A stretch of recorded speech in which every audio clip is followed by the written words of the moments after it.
Hello बच्चों, let's see the question and the question is for orthorhombic system axial ratio are A, B and C are not equal to each other and axial angles are मतलब हमारे पास बेटा जो हमारे पास unit cell होते हैं उनके 6 parameter होते हैं। ये जो A, B और C होते हैं, ये A, B और ये जो C होते हैं बेटा, ये आपकी एज लेंथ को बताया करते हैं। ये आपकी बताया करते हैं बेटा एज लेंथ को बताया करते हैं।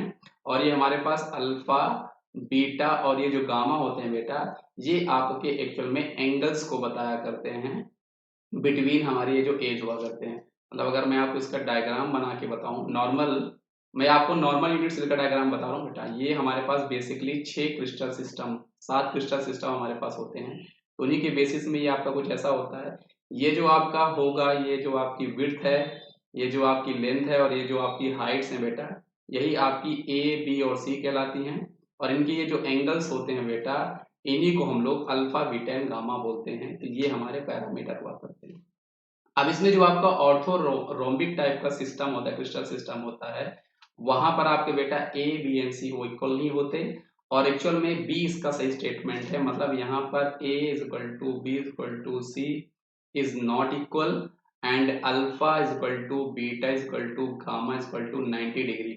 अगर ये हमारे पास पैरामीटर का रिलेशन होता है तो उसको हम लोग बोला करते हैं बेटा अपना ऑर्थो रोम्बिक सिस्टम, है ना। और मैं आपको बता दूं बेटा कि एक्चुअल में टोटल हमारे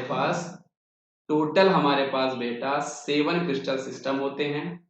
7 हमारे पास क्रिस्टल सिस्टम होते हैं और हमारे पास 14 ब्रेविस लैटिस स्ट्रक्चर होते हैं। क्या होते हैं हमारे पास? 14 ब्रेविस लैटिस हमारे पास स्ट्रक्चर होते हैं। जैसे जो हमारे पास ऑर्थोरोम्बिक है बेटा, ये एक्चुअल में आपके पास 4 तरह के होते हैं। इसके हमें 4 वेरिएंट मिला करते हैं।